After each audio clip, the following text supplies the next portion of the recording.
Hey guys, I'm glad you're here. I want to talk to you today about the ask in a job search. So this is about knowing what you want. And we start with kind of identifying what are the things that you should have answers to. And I posted some of those on the kind of level 1 basics on my stories a few minutes ago, but I want to talk to you today, assuming you got through level 1 with all yeses.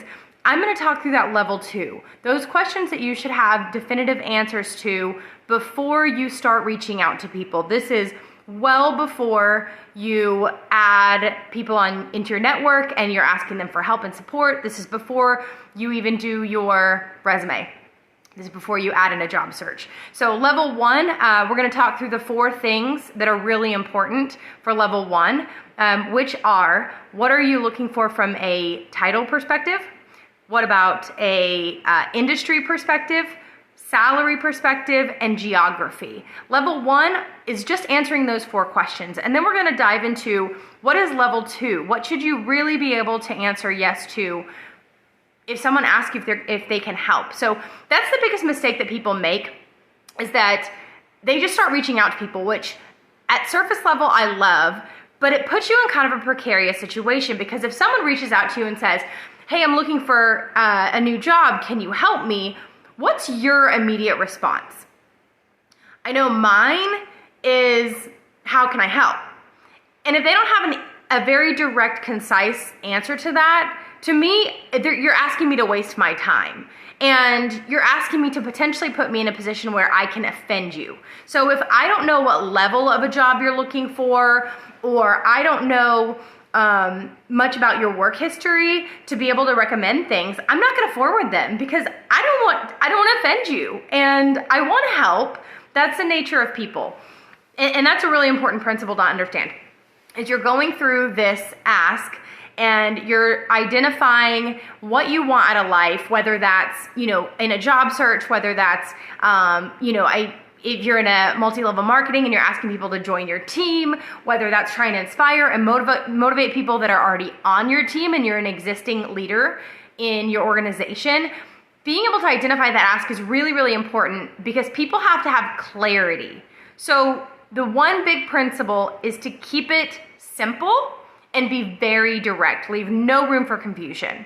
So these are the 4 things I told you we were going to talk about. 1, the question is, and I want you to go through this with me. We're going to do a live exercise. I want you to go through and answer for me in the comments, or chime in, type if you're watching it on a replay.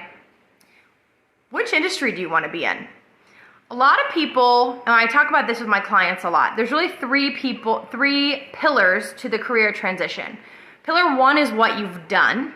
Pillar 2 is the one most people skip right over. It's who you are. These are your value sets. This is what you're looking to get out of life. This is your success and fulfillment. And then pillar 3 is the where do you want to go. That's your goals, your ambitions. That's the job search. So there's really 3 pillars. You got to break it up. When people talk about what industries they want to be in, a lot of times we're really blindsided by what we've done. If I've only ever been in healthcare, then I think that's all I can do. And so we have these limiting beliefs that what we've done is the only thing that we can do. And I want to break that down. I want us to move past that. So I want you to think really big picture, which industries you're going to be in.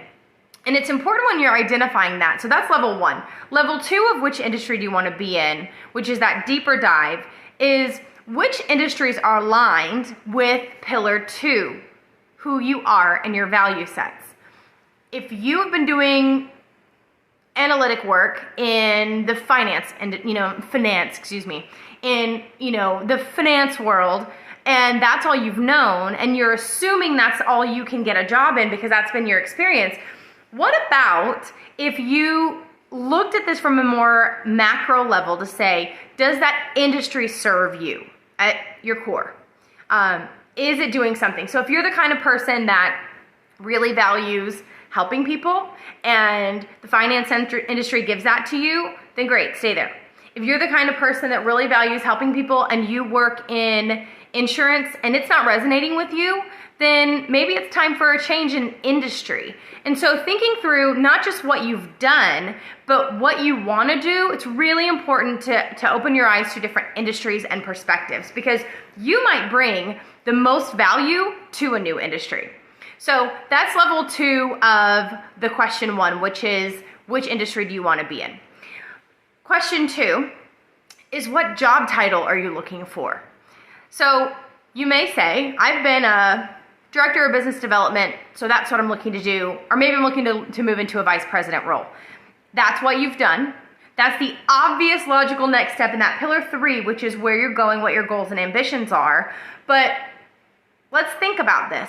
If I'm a director of business development in healthcare, which I've been, so it's an easy example, and I'm trying to move into a new industry because based on question 1, I've decided, you know what, I think there might also be some synergies, and I want to open my search to not just private corporations, which is healthcare, but into B Corps. I'm really interested in working for a B Corp.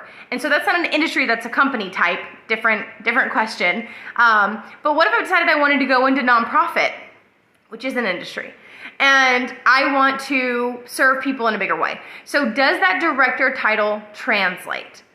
And so open your mind and your eyes again into that industry. So pro tip, if you don't know what titles you might find in that industry, start job searching for it. See what comes up. Find some big named nonprofits and look up what kind of job postings they have. Look up people that you know in your network and ask people, right? What is a director role?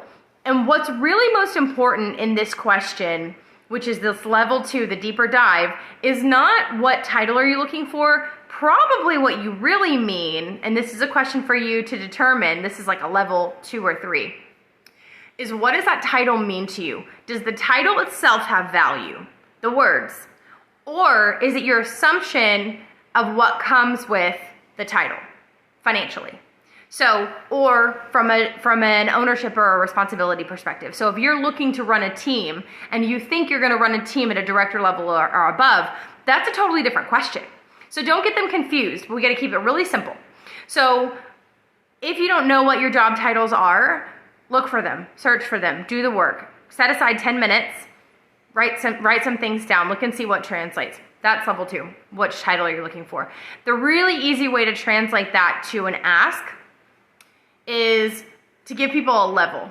So rather than saying I want a director title, because it doesn't always translate like we just talked about, the even more simple or efficient thing to do would be to give them a category. Entry level to mid to senior, senior to executive, or senior to executive. So you've got 3 layers. So you're giving people some parameters, but you're also giving them some liberties so that they can come back and go, okay, well, I might think that a certain position is entry level. It may not be to you, but I've got some room there that I'm not going to offend you because it might be a senior level, and that's something you said you were open to. Okay, so we've talked about industries, defining the industry you want to be in. We've talked about defining a title that you're looking for, which really has a subcategory to salaries and salary expectations. So let's talk about those. Salary expectations are huge. This is one of those questions that in an interview people get stumped because they're uncomfortable with it. The place to start with salary expectation. Important to know what you've made.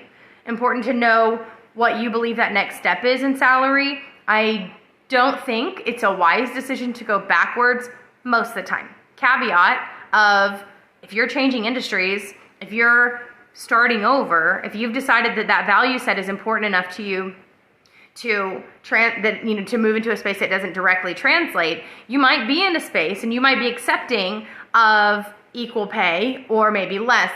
This is tricky. Your salary is not your benefit. So all the HR people who are listening right now, like that one was for you. Your benefits and your salary are different things. Your salary is your base pay. But when you're talking about not just in sales roles where you have commissions or executive level roles or senior level roles where you have bonuses and all of those things, I'm talking about the benefits of retirement, long-term retirement funds. Do they do a match on a retirement fund? If they do, there is a dollar amount associated with that, and quantify that. That's important to quantify. Benefits of health insurance. What kind of health insurance benefits? What are your premiums? These are all things that are absolutely appropriate to talk about in the interview process. The deeper question is with whom and when, but that's a story for another day. So when you're talking about salary and you're talking about expectations, really important to kind of consider where you've been and what you've made, but don't stop there. Go deeper. Go deeper to level 2. The other thing you want to think about when you're talking about salary expectations is really getting honest. Employers have a habit of doing this. They don't think about this interview the way that we do. We think about the interview as a two-way process. I'm going into this to decide whether I want to work for you as much as whether you want me to work for you, whether I'm a good fit.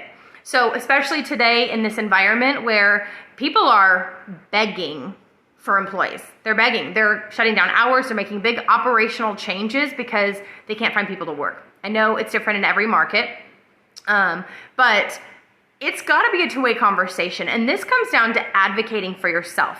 You are the only person that will always do what's best for you.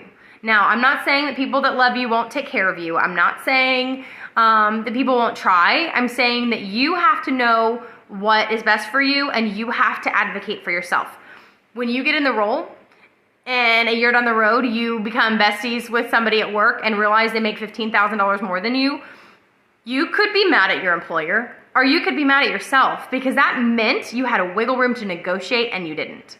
So how do you navigate that? How do you avoid that situation? Because it doesn't feel good. It doesn't feel good. We don't want to be there. We want to be on the place where we deserve. You know your worth, or you should. But the question is, what do you need?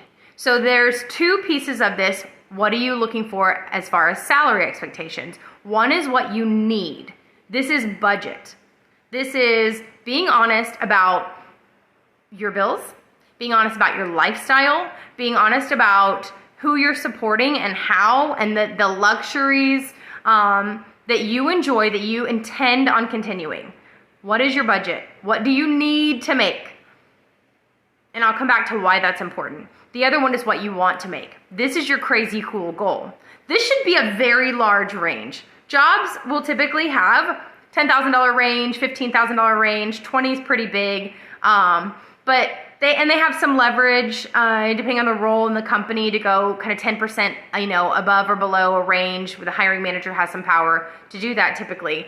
But there is a definitive range. Your range should be bigger than theirs. You should know your need and you should know your want. So that crazy cool goal is, in a perfect world, this is my dollar. I'm going to get, this salary benefit. I'm going to have these, days off, which also has a value in a lot of places. They have a buyback process if you don't use your vacation.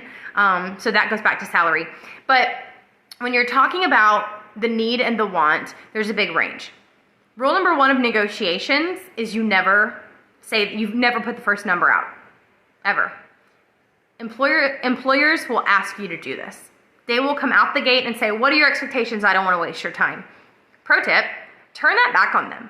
Ask them what the range for the role is. Push a little bit. If you don't push in the interview, you'll never find out. You'll never get comfortable with that. They need to know that you value yourself. And when you value yourself, it puts them on a back foot. People don't typically do that because it's uncomfortable, right? Because a lot of people wait until they need a job to start looking, and now they're in a place where they don't feel comfortable pushing because they need this job. Have you been there? So you don't push. You get down the road, you realize you could have made $15,000 more. You didn't ask. If you don't ask, the answer is always no. So you got to ask. So you got to figure out what you want. You got to figure out what you need, and then land somewhere in the middle. So if somebody comes back to you and they say, hey, what are your salary expectations? And your range is 50 to 75, right? You made $50,000 is what you need, and 75 is what you want. Last job you made 65, we'll say. So let's be ambitious. You want 80. You know that number, and you know need. You're not going to give them those numbers. If they refuse to give you the range for it, which is really, that to me is a red flag, a very big red flag. But if you can't get any semblance of an idea, land somewhere in the middle of your range. So if my range is 50 to 80, I might come at that and say, optimistically, I'm always going to push on the higher end because I don't want need, I want. I'm going to say 70, 75. Chances are they will negotiate you down. So you throw out a crazy number, one of two things happens.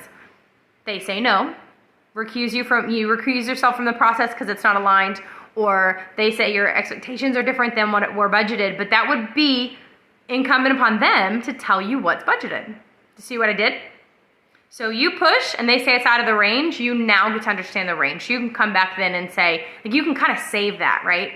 Even if you really want that job, you don't want to lose the opportunity. If you put out some crazy cool number, which is your number, it's what you want to make, you're doing two things. One, you're pushing back, you're empowering yourself, you're showing them that you value yourself. You're also going to get a little bit closer to getting the real truth of what the range is for the role. And you're building that relationship of trust and truth. The worst case scenario is they negotiate with you. Worst case scenario is you don't get the opportunity. Okay. We walk away if we need to walk away. You have to be comfortable with that. And that comes back to having a bunch of things in your pipeline. I have so much to talk about. Apparently I need to do lives more often. Apparently I need to do these sessions more often. So salary is really important. Title is really important. Geography. Let's talk about geography. Where do you want to be? So the world is crazy. The world has changed. A lot of roles that were not remote before are now remote. So the layers of this question, level one question is, where do you want to be? If I'm in Salt Lake City, Utah, and I've got family and I need to stay in Salt Lake, that might be my preference. So I'm going to tell people what my preference is, and then I'm going to give them options. So when I'm making an ask to someone in my productive professional network, or I'm reaching out to a recruiter or a headhunter, and I'm sharing with them what I'm looking for, I'm always going to give them my preference, and then I'm going to give them what I'm open to. So you need to know for yourself, are you open to remote work? Are you open to going into an office? Are you open to now the requirements of getting a COVID vaccine if you have to go into the office? You need to understand those things because those affect another piece we talked about, salary, right? That changes the investment that you're making if you're having to drive into an office and you're commuting. It changes your lifestyle. And that goes back to your value sets. So understanding your salary expectations, understanding your title expectations, understanding which industry you want to be in, and now we're talking about geography. These are the 4 level 1, and we're deep diving into level 2 for anybody who's kind of catching up. So geography is really about where do you want to be, both from a geography of the country, if that's a state. Is that a city? Is that a metroplex? Is that a certain parameter? Is that I'm only going to drive 20 minutes and commute 20 minutes each way? What are you open to? Get really granular with this because this is the biggest thing that affects your everyday.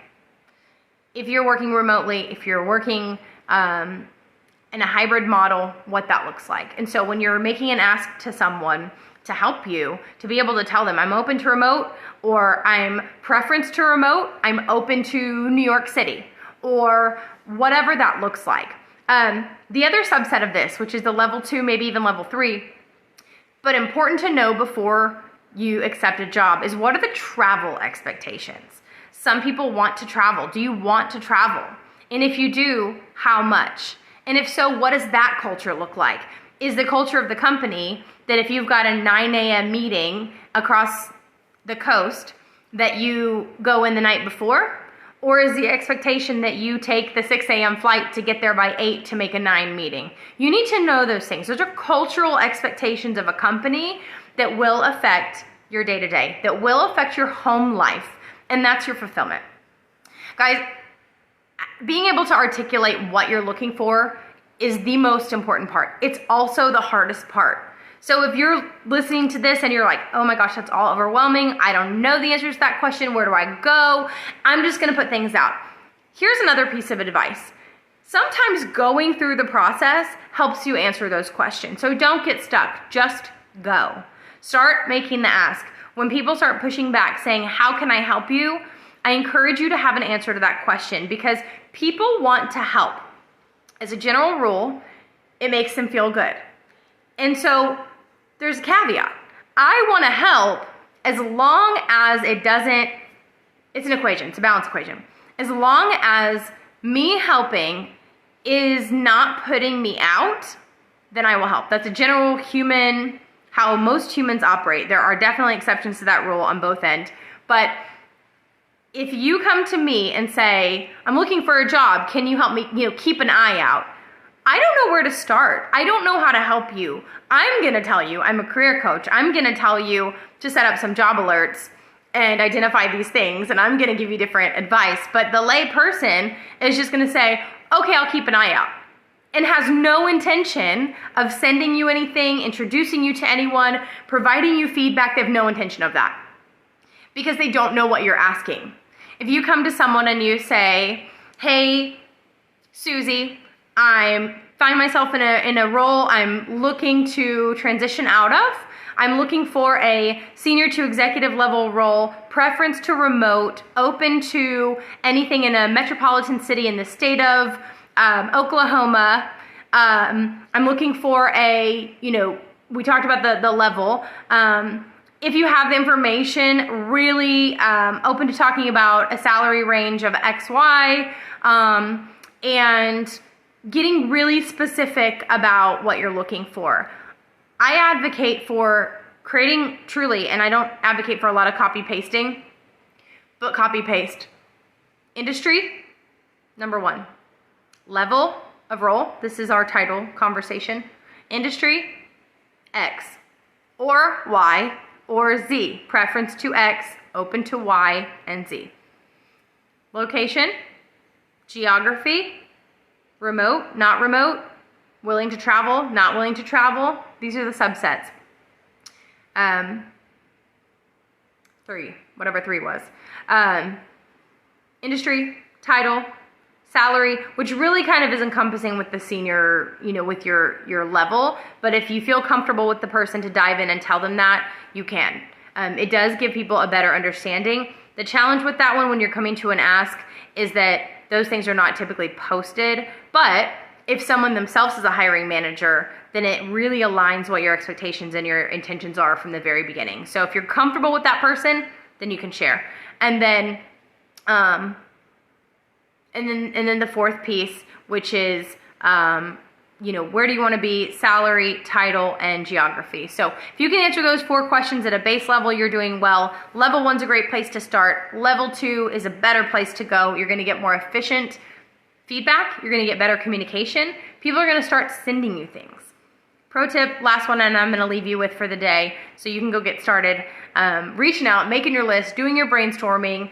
But the pro tip I want to leave you with is when you make those asks, make sure not only do you have questions, your questions answered and you're prepared for those quick sidebars, but tell them how they can help you. A lot of times, even when people have all that information, you want to go one level deeper and make it really, really clear. We want to be so easy. We want to say, this is what I'm looking for. This is how you can help me. I'm so grateful for anything you can do. Always be grateful. Always be appreciative, because people don't have to help you.